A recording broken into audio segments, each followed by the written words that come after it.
and it's coming to an end. Yasmin, how are you feeling? Well, I mean, I'm excited that we've been able to keep people engaged. I've been watching all the sessions, even where we were not directly involved, and it's been really insightful. And I mean, yeah, true. For those who are now there for the first time, we're happy you can still join before Africa at Scale is over. And I think we picked a really good topic for concluding on a high note. Absolutely. This is something we talk about all the time. We're talking about unlocking Africans' potential through gender lens investing. How do we get more women in business? How do we support more women in business? Exactly, because to be honest, we are a female-led company, so we are very, very, very passionate about the question how we can get more women into business. But it's not only to get them into business, we want to really make sure that they are at the forefront of putting Africa on the global map. Exactly. But I think there's still a bit of work to do to get there. There's a lot of work to do. When we talk about gender lens investing, one thing that comes to mind is the supply side. We all talk about how women don't have access to business because of access to finance because of the high credit score. But I think there is also the aspect of demand. Only 37% of women in sub-Saharan Africa have a bank account. So when you put in the issue of confidence and the risk aversion, there is also the aspect of how do we get more women to put themselves forward to ask for finance for their business. Absolutely.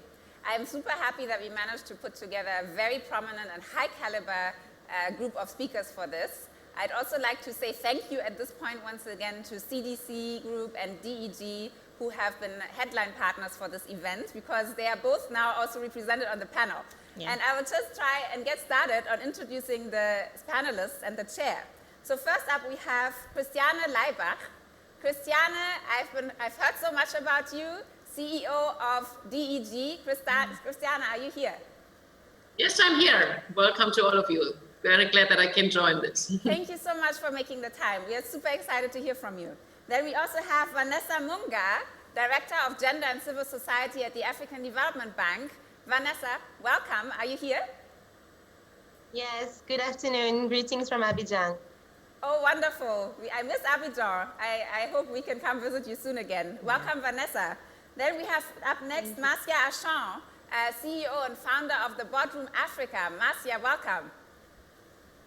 Hi everyone. I'm glad to be here. Thanks for having me. Brilliant. Then we also have Tukumbu Ishmael, who is the co-founder and managing director of Alethea Capital and also chairs AFCA. Tukumbu, welcome. Hello, it's great to be here. Looking forward to the conversation and glad to be among such esteemed panelists. Wonderful. We are really excited to hear from you. We are going to stop talking now because you are the important people and we're really excited to hear what you have to say. I think Graham Wrigley will hopefully join us shortly, but I think you should get started. I'm here, sorry. I was on mute. Tukumbu, over to you. Thank you very much. Good afternoon, everyone. It's a pleasure to be here, as I said earlier.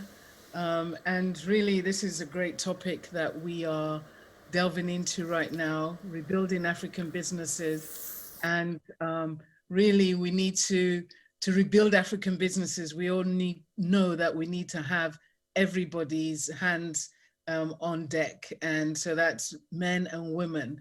And particularly on this panel today, we're going to be talking about the gender factor in that, and which is the X factor for Africa, really. So as mentioned in my introduction, I'm the co-founder and managing partner of Alethea Capital. We are a pioneering fund in the impact investment space and managing one of the premier funds, gender lens investment funds on the continent. I'm very excited about that. Now, just to set the context for the discussion that we're going to have with the other panelists, I want to talk a little bit about our thesis in that.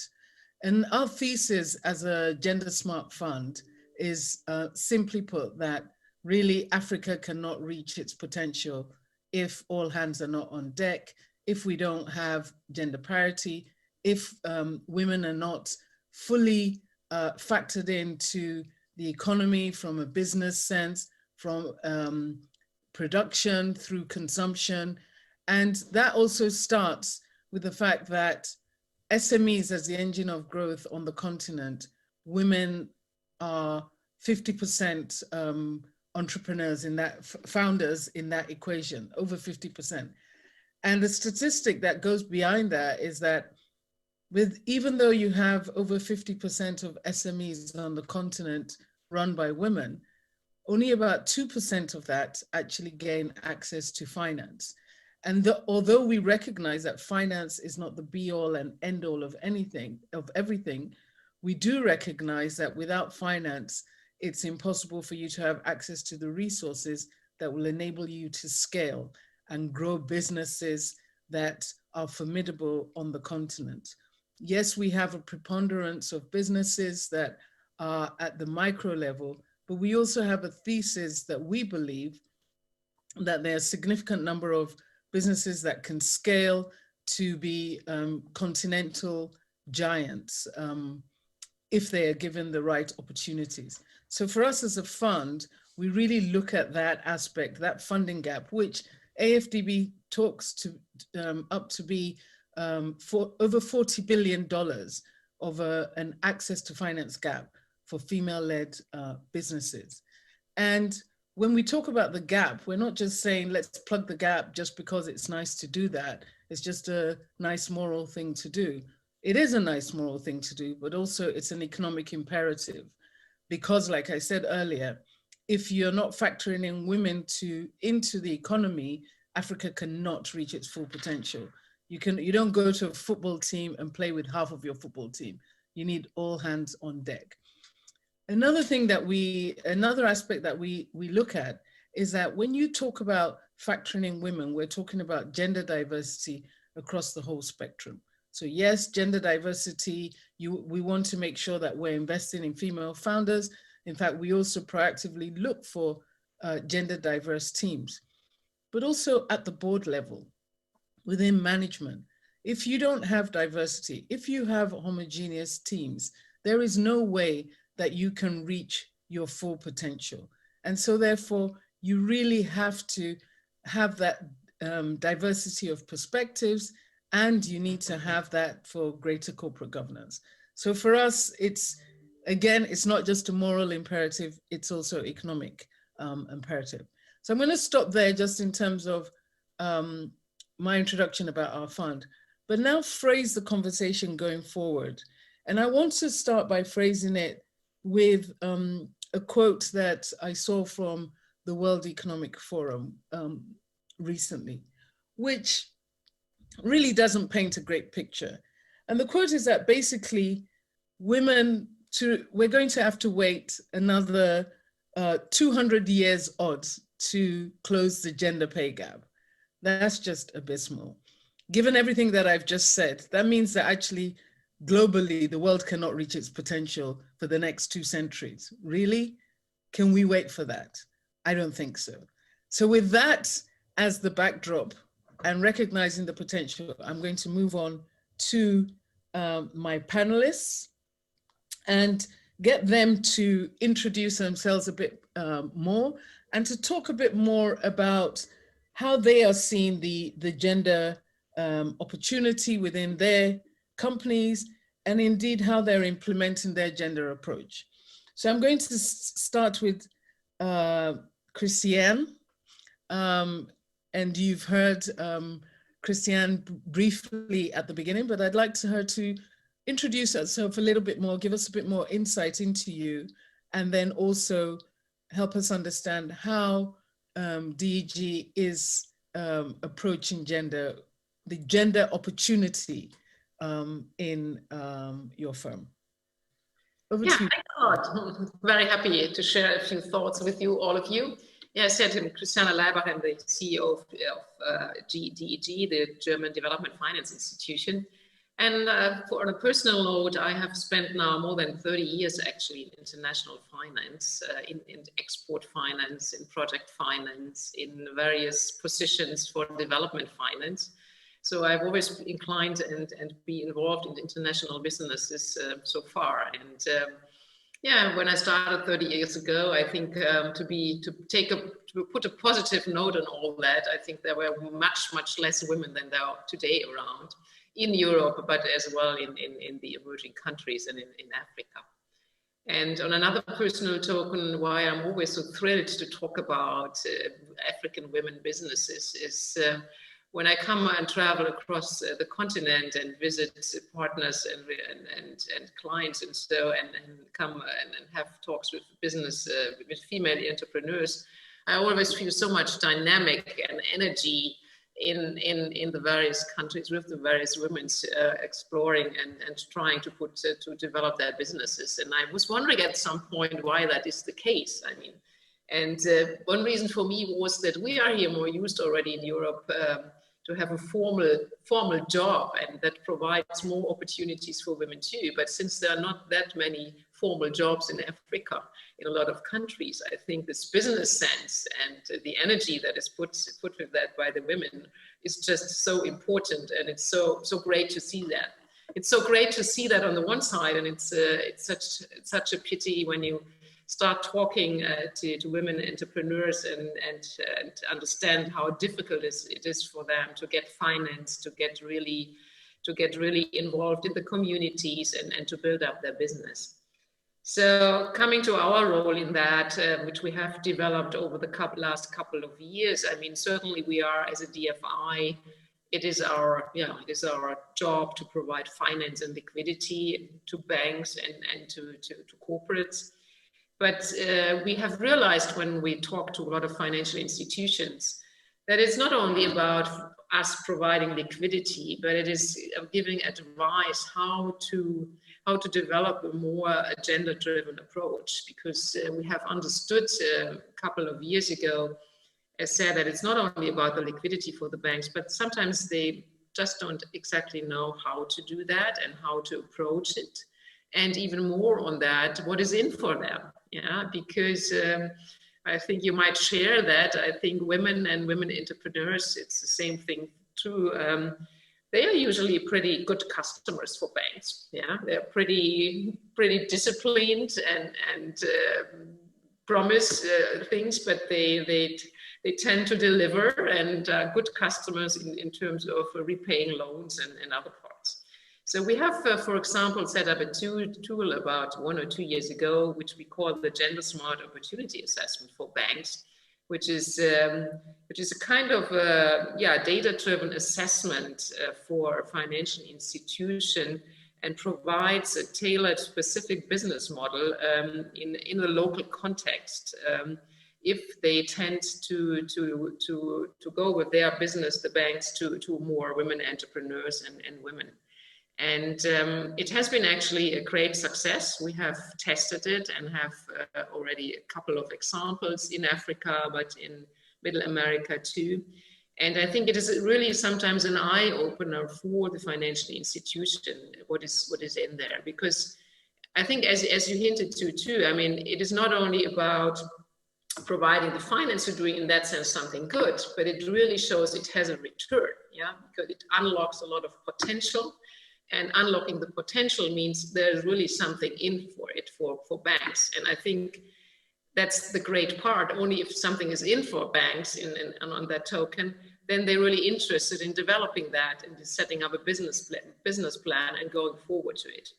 So, as I said, we are very optimistic that this will please more financial institutions, and that we see way more banks, financial institutions going into that direction, and in the end, providing way more financing for women and women entrepreneurs. Excellent. Thank you for that introduction, Christiane.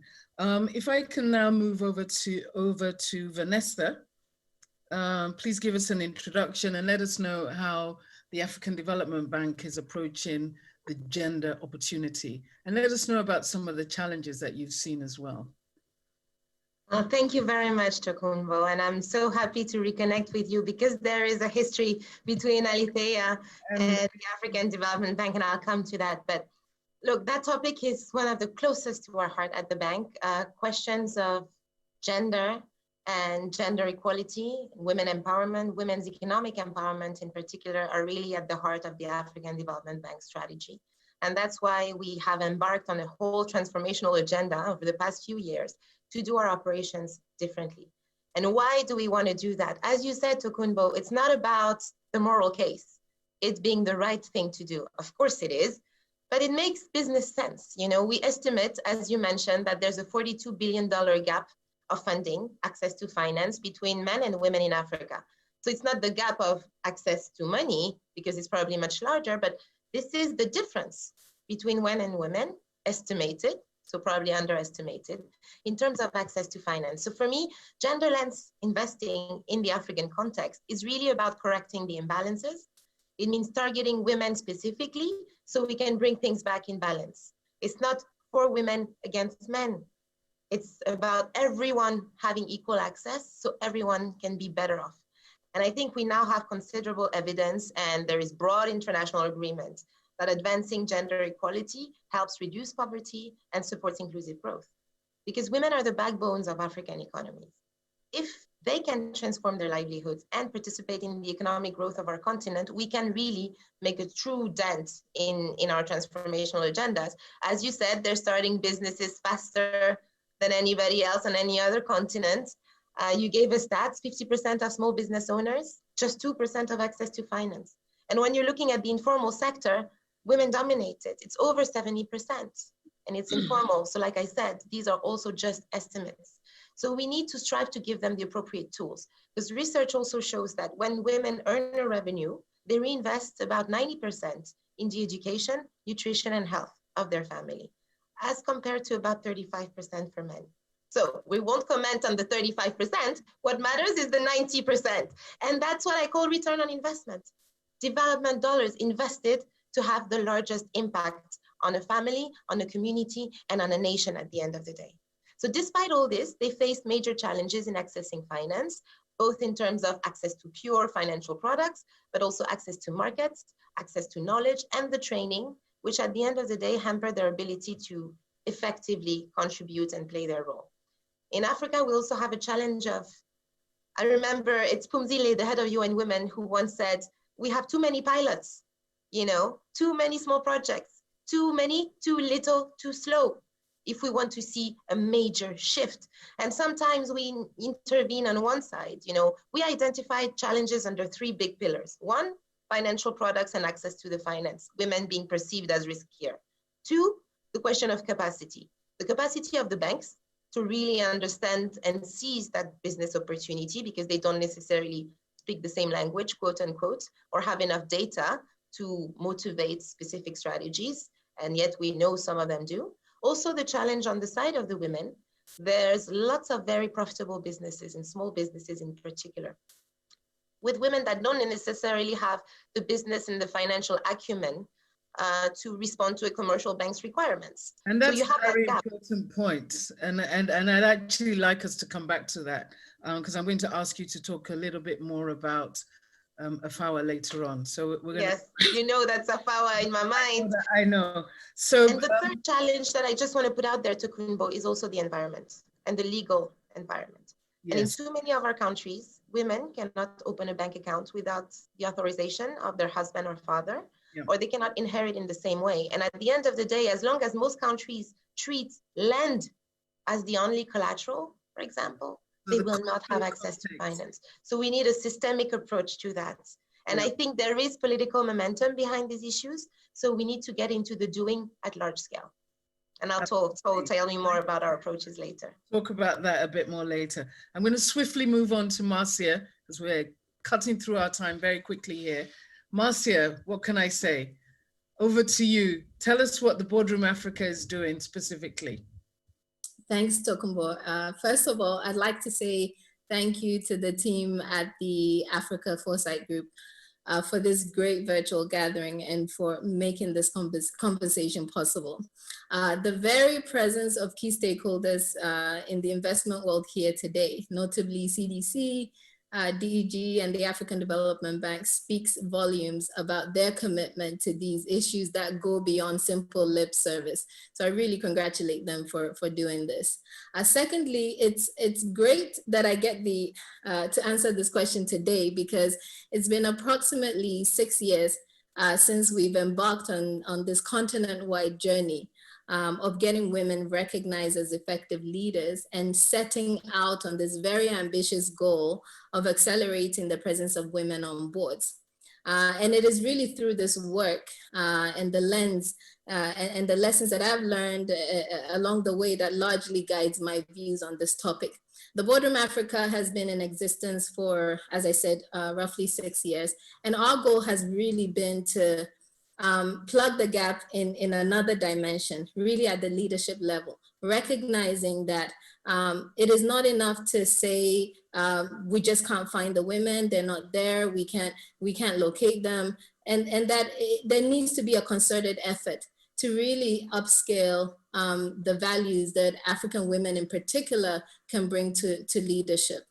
I've also had the privilege over the past few years of doing the work that we do, of being a fly by the wall, as you can imagine, in seeing how quickly gender lens investment has really gained traction as part of the broader impact imperative. What I realize is that in framing gender lens investment, investors often look at some key factors. And we've come to have a good idea of what these are, mostly in the representation of women as part of ownership structure of the founding teams, and women as really part of the consumer base. However, I believe very strongly that this virtuous cycle cannot be complete without recognizing the full extent to which the inclusion of women in key leadership and governance structures can play an instrumental role in transforming the nature of these investments. And it's very important also that investors also recognize themselves as playing a critical role in accelerating this outcome. And it was a senior executive at CDC who once made a very compelling argument in favor of better representation when he spoke about the clear connection between diversity and investment returns in talking about the essence of being a world-class investor.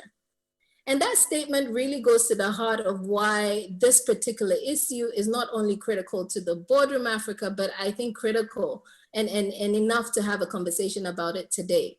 Because as we frame and better refine what it means to invest smartly with a gender lens, the element of success and fully unpacking that, all the various ways in which we can measure it, has to be built into investment decision-making and investment equations as well. And it's the essence of what makes a great investor, because world-class investors are not just looking at the success of an investment purely from that numerical perspective, and decoupling that from the non-tangible elements that are at play. And often those elements also boost financial performance, as we've already addressed. So effectively what I'm saying is that it is now the time for us to reevaluate how we see diversity and to draw more of a holistic picture around the transformative nature diversity can play for business. Excellent. Thank you so much for that, Marcia. And I'm going to swiftly move on to you, Graham.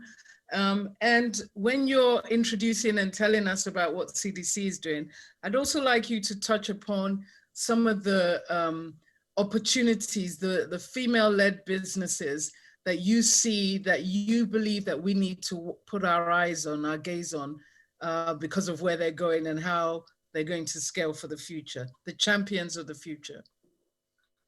Okay, fine. So yeah, so I'm Graham Ridley. I had a career in private equity for 20 years. I was one of the founders of a private equity firm called Panera. But for the last 15 years, I've been working in development, and I've been chairman of CDC, the UK's development finance institution, since 2013. In terms of kind of how I was listening to the comments there made by, and I'm really lucky to be the only male participant on this great panel, but some of the very generous comments made by the female participants here. I mean, as a brother of two sisters and a father of two daughters, I think people like me in power do actually have a moral right. And it is, you know, for people, we have to do a better job. And I think if we don't do that, you know, it's systemic injustice will go on for a long time.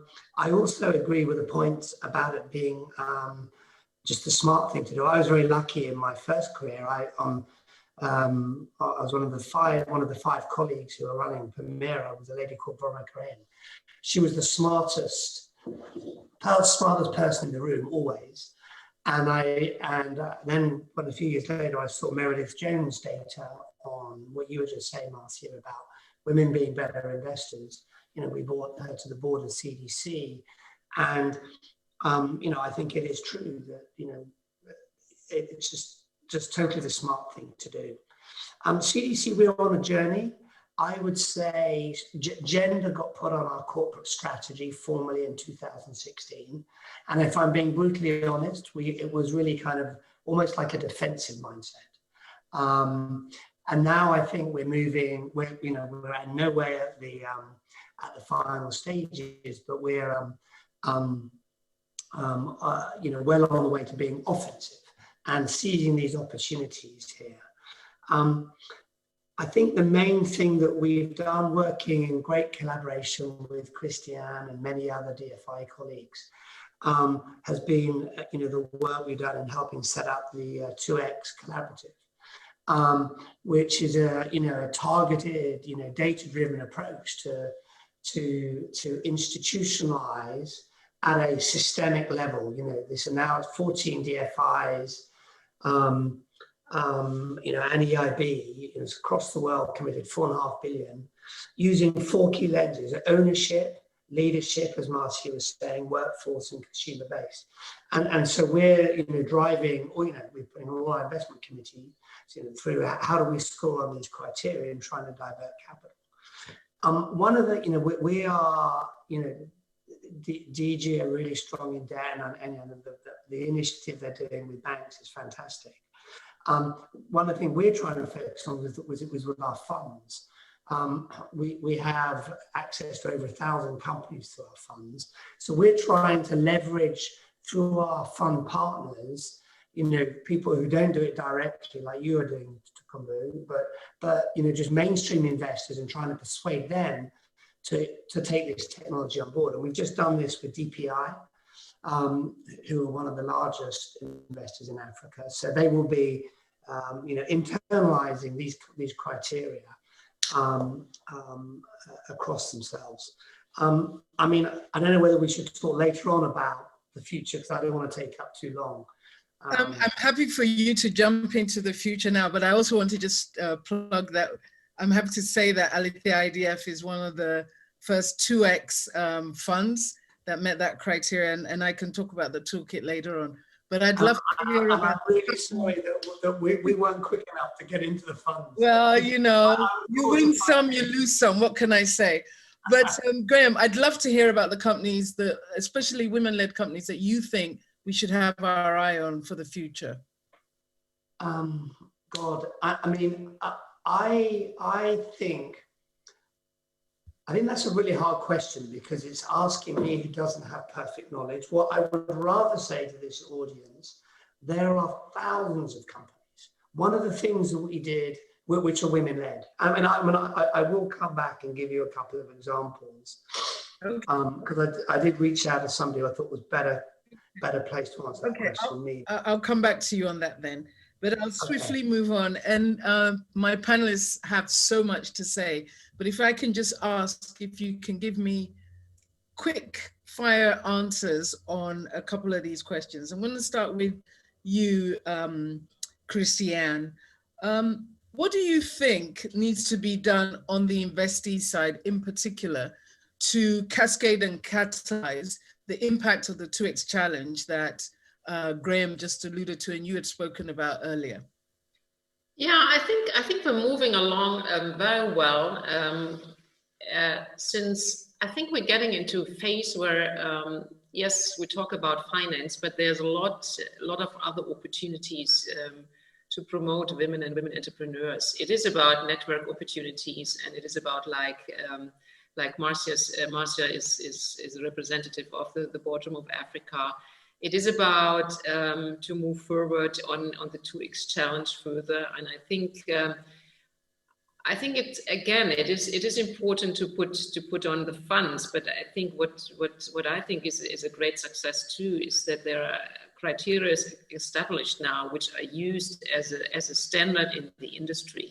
And I think that gives publicity, that gives aligned investment. And I think that is very important, because when we all as financiers in Africa and DFIs are looking into gender finance, I think it is very, very important that we are aligned in terms of what we understand with that, and provide platforms which are getting larger and larger, just to just looking on a single investment, let's put it that way. And I think that is really, really very important, yeah.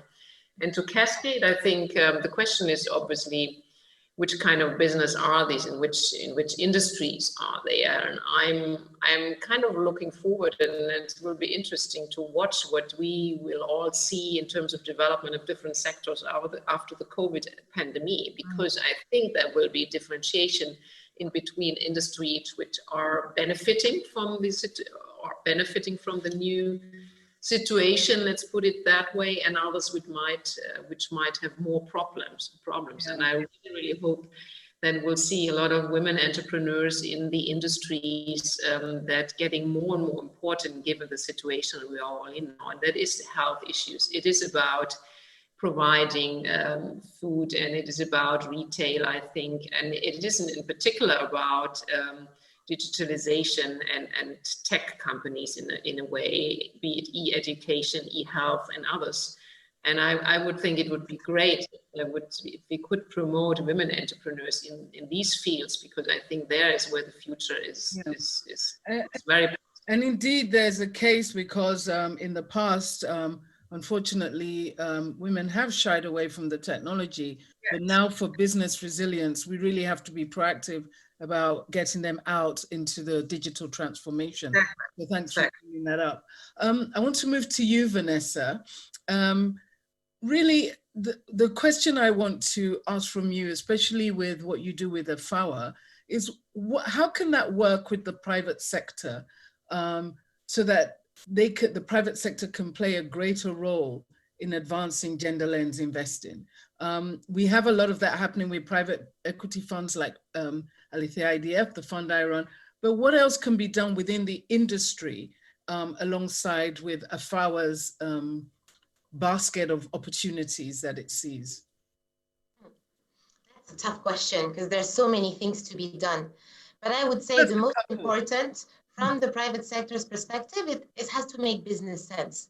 When you know some things drives value for your portfolio, for your consumers, and for your shareholders, this is the right thing to do. So you can look at it with women as part of your workforce or women as consumers. But when it comes to diversity internally, and Marcia can tell us more about that, and we have research that now shows having diverse boards, diverse leadership leads to better results, better return on equity, better resilience in times of shock, like what we're going through right now. So clearly, having diversity at that level yields better results. But most importantly, when we're talking about women entrepreneurs, seeing them as a large part of the market that hasn't been tapped into is the business case we're trying to build. One thing that's missing is data, more data. We do have some research, but one of our efforts under AFAWA is to really dive into data collection, primary data analysis, so that we can build a business case ourselves and help the market identify this as an opportunity and really help shift behaviors, because that's what we're talking about. How do we shift the formal market? And I want to jump into that data part, because Marcia is playing a big role in the development of that database.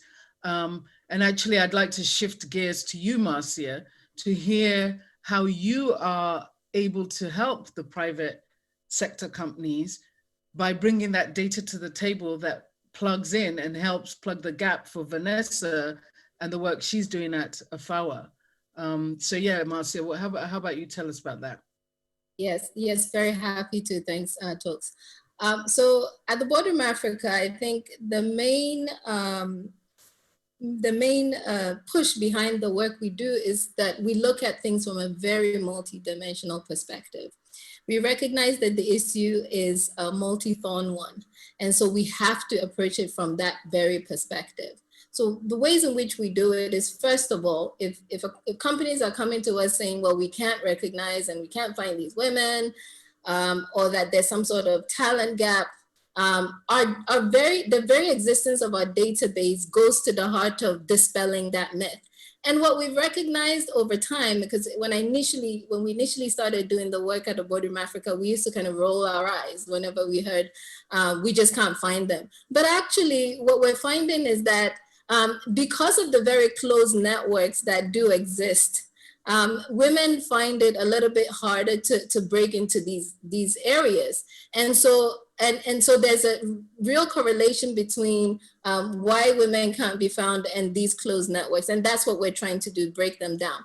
And the other way that we're trying to do it is really through the interventions that we have with the businesses themselves. And that is to say that we are going beyond simply placing women on boards and working with companies to identify talent, to saying that, look, you're making a real, your situation currently is not workable. And it's not workable because you have this situation. And it doesn't make sense for your consumers. It doesn't make sense for all your stakeholders. Here's how we can help you. And here's the information that you need to get there. And so we'll talk about that later in terms of what we're doing specifically with Alethea Capital in collaboration with Talks and a team. But in terms of the data side, over the past 3 years, we've been mapping listed company boards, more specifically, just looking at the data and trying to understand where it stands in terms of the African context. And recognizing that there's real stagnation there. We've been having between 15 and 20% representation of women on boards at the listed company level for the past 3 years now. And we're not seeing major shifts. There may be 1% increase here, 1% decrease there. But overall, we're seeing a very grim number. According to the data that we've collected to date, over 11 listed companies across 11 listed boards across 11 countries, we've recognized an 18% is the rate at which women are represented on those boards. And that's pretty low. Recognizing that 30% really is the marker to which women start to actually make a real impact at the board level, we really need to shift that. So what we're doing with data is just saying that on top of the work that we're doing, we have to also speak with some sort of authority, and data gives us the access to do that. Okay, I'm going to come back to you on the data and the initiative you mentioned earlier about the Board Diversity Charter. I have a question for Graham now, which actually has been directed to both Graham and Christiane, but because of the time, I'm going to have Graham focus a little bit on this. And this question is actually near and dear to my heart because when we were fundraising for our Gender Smart Fund, we knew that we had to show people how to measure success, how we think about that. And that led us, and thankfully with the support of the Dutch Good Growth Fund, we were able to develop a pioneering toolkit, which was able to look at the different aspects from founder to management to executive to producers and consumers. So Graham, to you, how are you measuring the success of Gender Lens funds? And the whole, for you, for CDC, how are you going to measure the success of your Gender Lens initiatives? Right. Well, I think the first thing is just putting the topic on the agenda and measuring how much capital we're deploying with the intention of promoting gender lens investments. And that's really just, to be very honest, as I said at the beginning, to begin with, it was like if you went back 3 years, and said, let's have a gender lens investing. Suzanne Bagel and others knew about it, but it wasn't mainstream within CVC. And we've now, like, as I said again, I'm sorry we didn't invest in your fund, but through that process, I think we've learned stuff. And I think any DFI looks at a series of cross-cutting issues, obviously impact, and an impact for the bottom billion, climate finance, and gender comes up and it's competing with those other lenses of making any investment decision, or how much power you're going to create for a country. And that's not a trivial thing to do to get it to scale. And I think so. The first thing is just making sure we do that. I've given you an example of what we've done with DPI, where we've been investors with them for a long time, and it was a partnership-based approach. Actually, as a result of a conversation earlier in this year about gender lens investing specifically, we've started a dialogue internally, and it's coming to the board Q1 next year. Often they're first-time funds like your fund was, and often they're smaller. I mean, you've been very successful. But often maybe it's 25 million or 30 million type fund size. And so can we create with our other partners, our other DFI 2X partners, a pool of capital which can get exposure and kind of get over that first time risk? So I think just measuring volume is the first step. Then the second thing will be success. And what does success mean? It will be those investments doing better than other investors. And we've actually started collecting data across all our portfolio, looking to see, is there a correlation between a gender balanced board and IRR, a positive correlation. And, I can't publish it yet because it hasn't been through all the processes, but there is, and that's not surprising. So I think those are the ways that I think we're going to measure it. One, volume, and starting doing stuff at scale. And then secondly, does it work? Okay, and actually I'm going to leverage on that to go to Christiane and to say that as I ask you this question, Christiane, I'm also saying, well, maybe investors need to have other ways of thinking about fund managers and funds which they used to scale across the continent. Because, for example, Alethea was not a first-time fund, but had a first-time fund thesis with a partner. And so as you look at these funds that are looking at gender lens and adding them onto their strategies, because we're seeing a lot more of that, just like you mentioned with DPI, adding them onto their strategies or deciding whether to create a whole new strategy for that area. How are you thinking about scaling your initiative across the continent and proactively seeking out these kinds of initiatives? Yeah, I think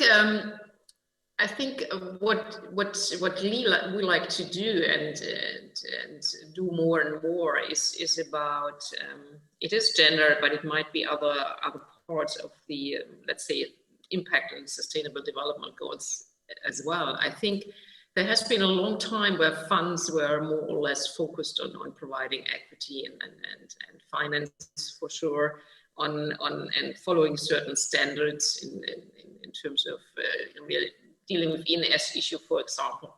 But now I think we are in a different time, because I mean it is not only more in that sense a defensive approach in a lot of ways to cover the international harmonized standards, but it is about formulating strategies how you can grow the business in certain parts, and gender is certainly one of those.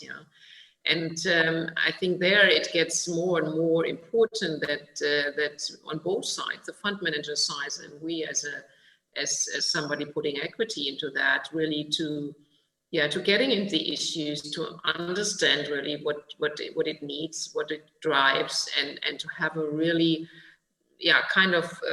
really deeply rooted talks and formulating strategies about that, because it's not only anymore about only measuring what you achieved, it is about how you can manage it really, that it grows. And I think it is very encouraging that there are more and more thoughts put into how that can be achieved. Yeah, and just to sort of draw a line under this part of the discussion, what I hear is we really do need to have a multifaceted approach. It's not going to be a one size fits all, but importantly, as you just said, there needs to be more discussion. And I think there needs to be more discussion that broadens the circle to understand the variety of experiences that people might be bringing to the table. whether that's as traditional fund managers or even as diversity specialists and accelerators across the continent. Because we do know that there is a lot more to be done, and we do see the businesses. I mean, for us as a company, we see significant businesses within the agribusiness phase, which addresses the food security you were talking about. But also particularly, we see a preponderance of female founders in health, even in health tech, in education, and increasingly more and more in finance. So I think there needs to be that multiplicity of conversations. Something you said earlier, Vanessa, which I felt was really something that I like to use to bracket this conversation is we really are correcting the imbalances. We're correcting the imbalances to ensure inclusive growth. And that requires all of us at the table. Now, that segues for me into the initiative that Marcia spoke about earlier. And I'd still like to come back for a wrap-up answer from each of you. And I'll tell you what it is so you're ready when I come back to you for the surefire answer. You know, one thing that you're going to start doing on Monday to not just have a stepwise impact in what we're all talking about here for gender parity, but a significant leap, just one thing. So I'm going to come back to you on that. While you're thinking about that, I'm going to switch gears to Marcia to talk about an initiative that Alethea Capital and the Boardroom Africa have come together to provide a leap. We really want to see a leap in the numbers, a leap in the data, a leap in the impact. It's no surprise and it's no secret that when you have gender diverse teams and boards, there's a dividend premium. I've mentioned about greater governance, more effective decision-making because you have a diversity of perspectives. But for all of that, even that diversity can't be the token person, the token diverse person on the board. It needs to have a critical mass. And Marcia alluded to that when she said, look, we need to see something at least around the 30% mark. So Alethea Capital and Boardroom Africa have launched an initiative called the Board Diversity Charter for African corporations, primarily to start with, to start to think about how they can get to that minimum of 30%. The charter is not there to, is there to celebrate the champions that are already there with that diversity, but also to provide a toolkit and tools, a toolbox for those companies that are saying, yes, we want to achieve that. How do we go about it? So Marcia, why don't you tell us a little bit more about the charter? Very happy to. Thank you so much, Tokes.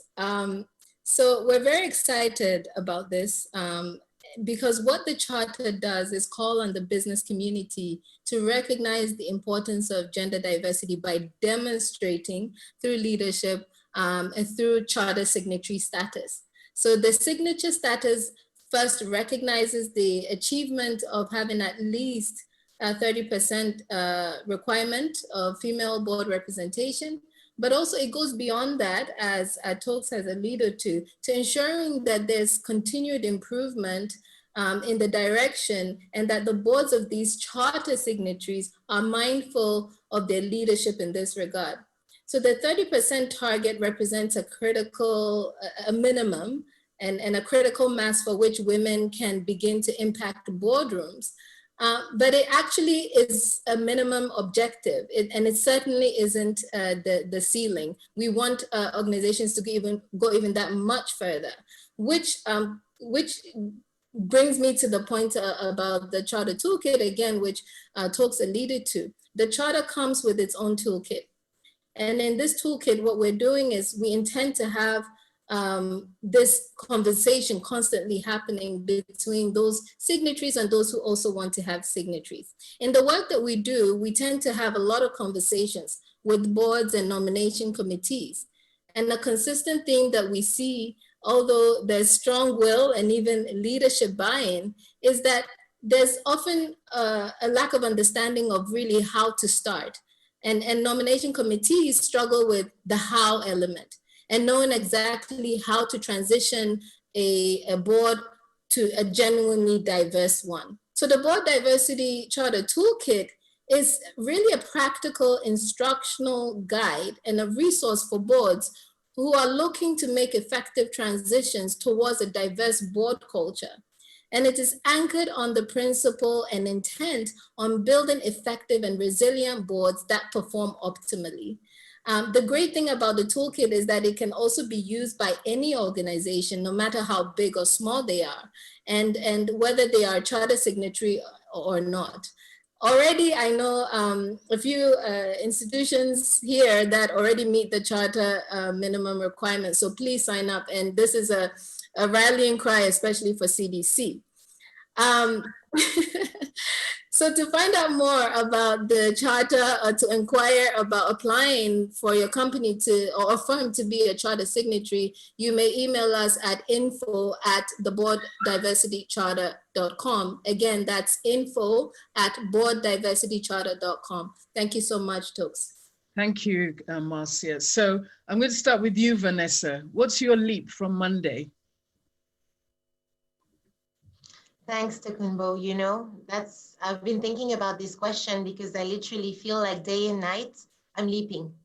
I'm running behind our objectives of delivering that finance on the ground. And I think one of our most groundbreaking innovations recently is a guarantee program that is meant to hit the ground by the end of this year to guarantee loans up to 75% for women entrepreneurs, including at a very small scale. So that's my major priority. However, as I was listening to our conversation, I also felt like we need to continue to strive for more partnerships. We need to work better together beyond grantor, grantee, or financial exchange kinds of partnerships, but best practice learnings, communities that we're creating, because I think by getting together, we can only be louder and bring the critical dimension of the importance of that topic. So I'll be reaching out to my fellow panelists to see how we can even do more together. Excellent. Graham, what's your leap? Well, first of all, Marcia, I'm sure we'll do everything you ask us to.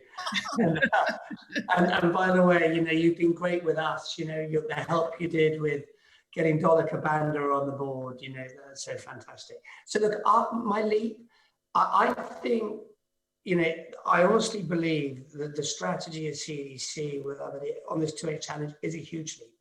I think the question is, how do you execute quicker? And I think the way you do that is through people, and it's through the cynics, and they're probably often men. And so my leap will be to try and persuade the top management team to get a group of those people who are very influential in the organization, get their issues on the table and work out how they can leap. Because I think it's through those people an organization can really leap. Is that? You heard it here first.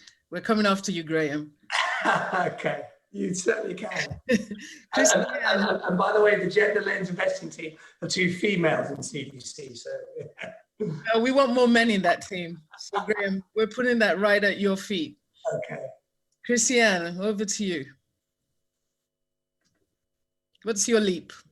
Sorry, my leap is, I think coming back to the 2X challenge, I'm really kind of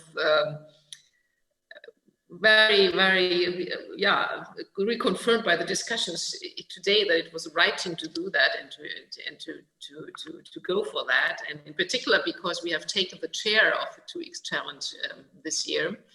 And it's a very young, promising young professional from DEG, Jessica Espinosa, who is running that. And I think my leap is that I really take a lot of energy from this discussion today again and really promote our case there and her endeavors to promote 2X Challenge.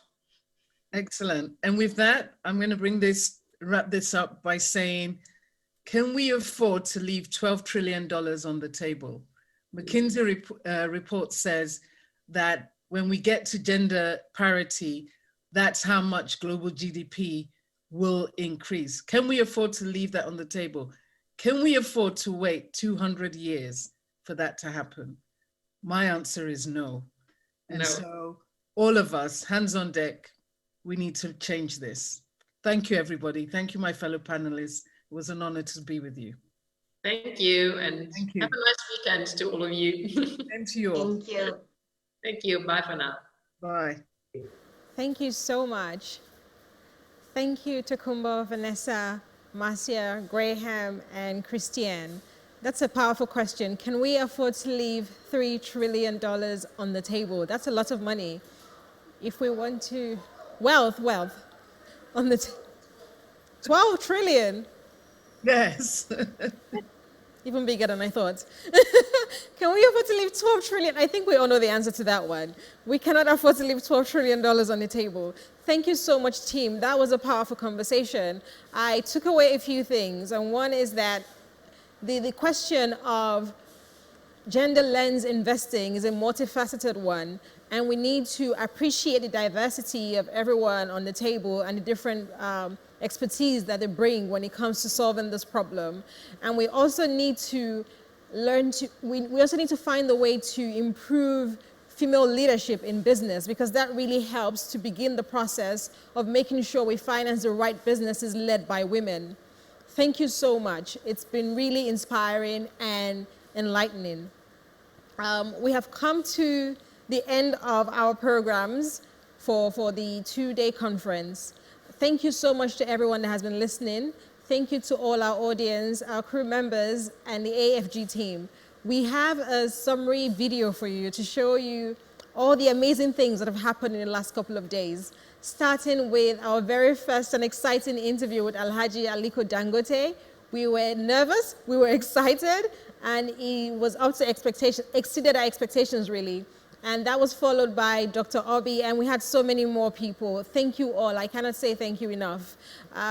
This conference is something the team has been working towards for a really long time, and we are very happy with the way it's come together, and we are happy with the audience for sticking with us throughout. So we're going to show you the video that shows a summary of all the amazing things that have happened, and then we'll be back in the studio. So please, let's see the video.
Okay.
Welcome back.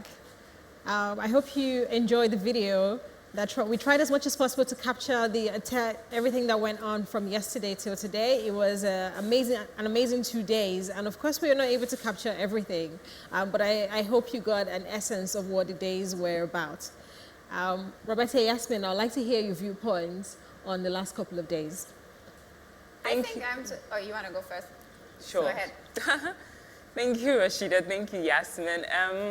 So definitely today has been a terrific build-up from yesterday, which I think we are all very grateful for. Starting from the expansion story of Access Bank down to unlocking Africa's potential through gender lens financing. I think it's been a great eye-opener for so many of us, and having our teams being broken down into so many chat sessions to actually deliberate on such interesting topics. I definitely think this has been value-adding. It's actually quite interesting thinking about the fact that African women contribute so much to the economy, and yet we seem to get very little opportunity as against our male counterparts. This session actually is quite a great eye-opener for all of us. And then the fact that we are now enlightened on what to do about such a situation on the continent, because we are highly dependent on that. Mm-hmm. Yeah. That's so true. Absolutely. And I think that it's also been really interesting to see how the level of insights has evolved since yesterday morning. I mean, yesterday morning / lunchtime when Aliko Dangote opened with his thoughts on our theme, it was very much about seeing where he has gotten to and trying to break down how you could actually get there. A $27 billion business group that he's built, right, in 20 years.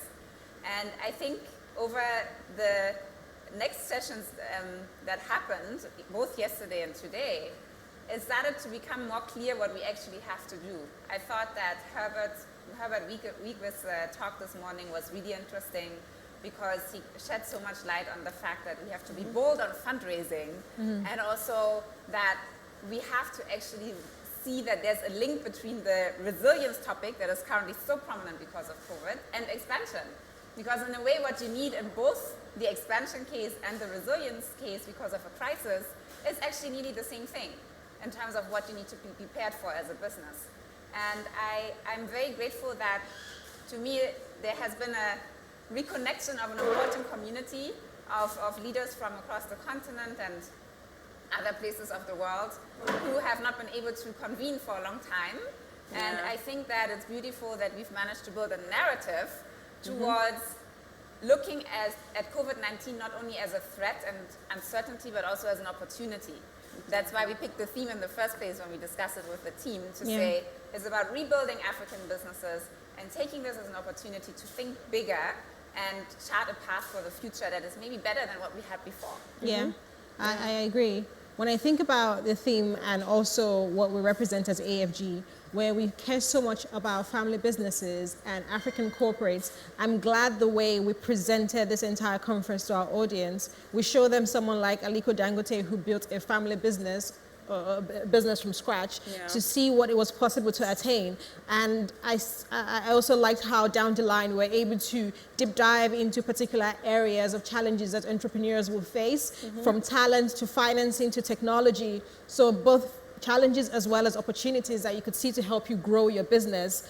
And it ended on such a high note and such an important one at that, which is gender lens investing. Women play such a big role. $12 trillion on the table. That is huge. Exactly. It's interesting because Yasmin always says the entire Africa has the same GDP as Germany. Not quite actually. Germany has a slightly higher GDP than Africa. Yeah. I mean, that's what it was. Exactly. So knowing that because of lack of gender parity, we are leaving $12 trillion on the table is mind-blowing. Absolutely. And it shows us how much we stand to achieve if they're not small, they're big, but if we all put our heads together and start to make the change that is necessary for us to build as a continent.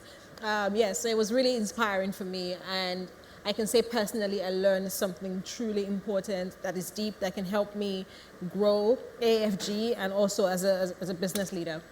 Definitely. So Yeah. I think it's time for some gratitude, isn't it? Yes. I'll do partners, you do speakers, you do team.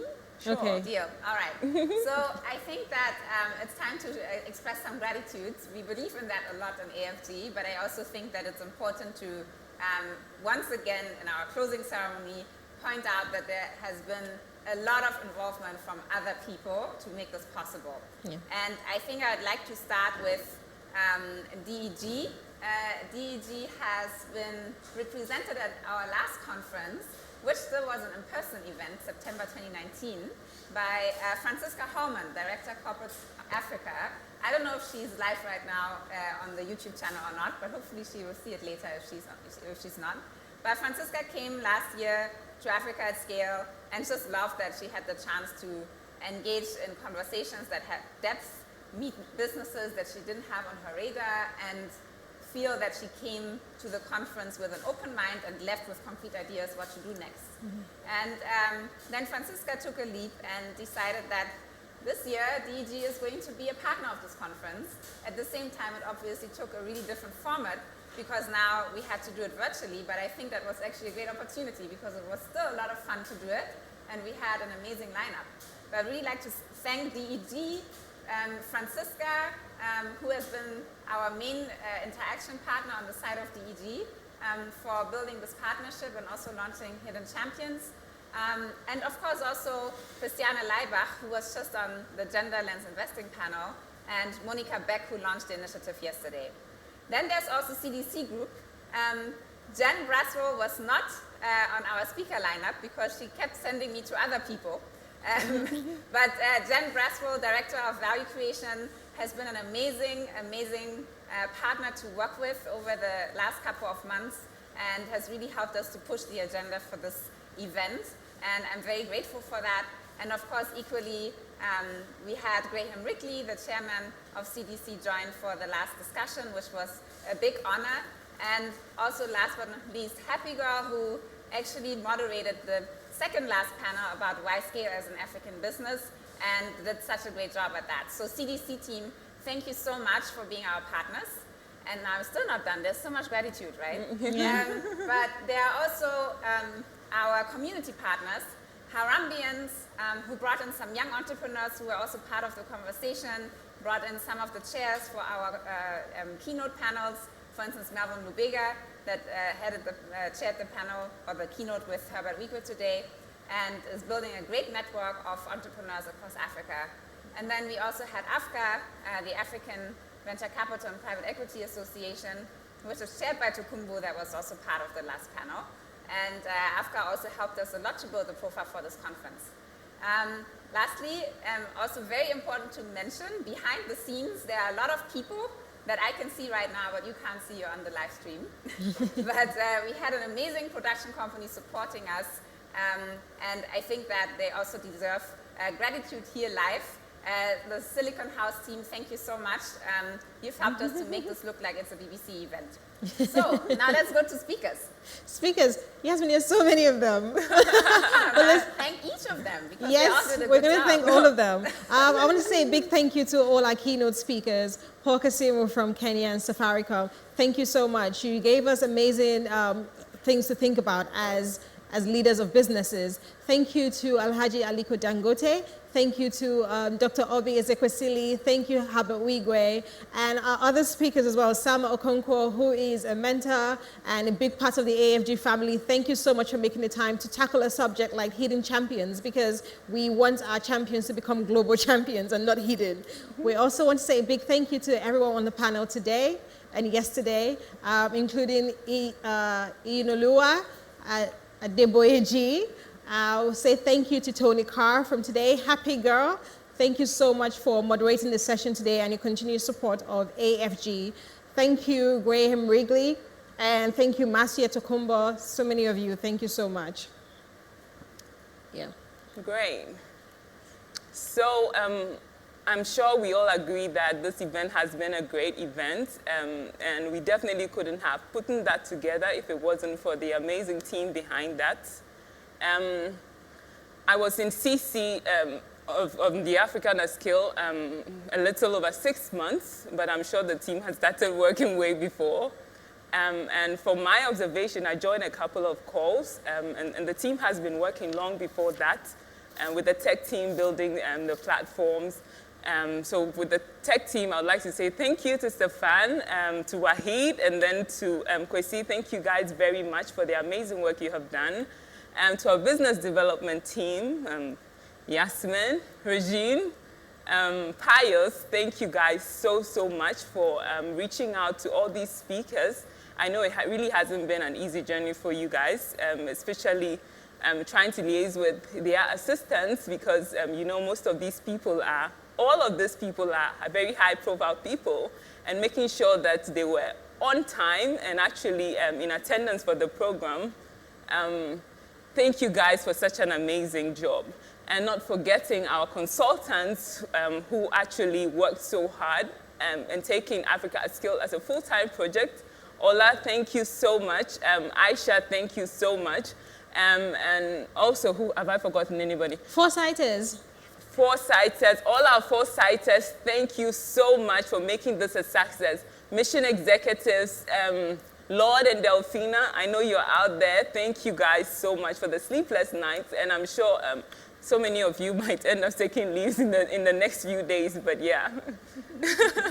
it's very well we are deserved. going to, for those that still have patience with us, we're going to ask the team to walk up. They're hiding, but we want them to be on screen one so you can see who was behind this with us. Yeah. Because we are just the tip of the iceberg, really. Yeah. But while they are making their way here, I think we should also say that the entire conference experience was made possible because we really had the opportunity to leverage COVID-19 to build something better. And I think that it's been an interesting experience for everyone to try this out. And we really look forward to your feedback. An email just went out asking for your feedback, asking you to fill in a survey. It's a really short survey. It's just 3 questions where you have to hit a button, and it would help us a lot to hear your opinions. Reconnect with us, tell us what you'd like to see next year. We would like to build a community. And now let's call up the team to thank them. Yes. As the team comes up, I just want to thank my consultants one more time. Oh. You know I'm the people person. Thank you, Dr. Afolabi. Thank you, Shona, right? Christine, Malusi, social Musa. distancing, remember. Thank you, Tomisin and Yusuf. You did amazing. Thank you for coming on to show the world what we are about. And the AFG team is here. Don't forget social distancing. All right. We greet you from Accra. We wish you a great weekend. Thank you to our amazing team members for the work that they've done behind the scenes. I think we are all very tired. We're probably going to have an early night. But thank you to all for this great team effort. And thank you to our audience for being with us. Bye-bye from Accra. Thank you. Thank you.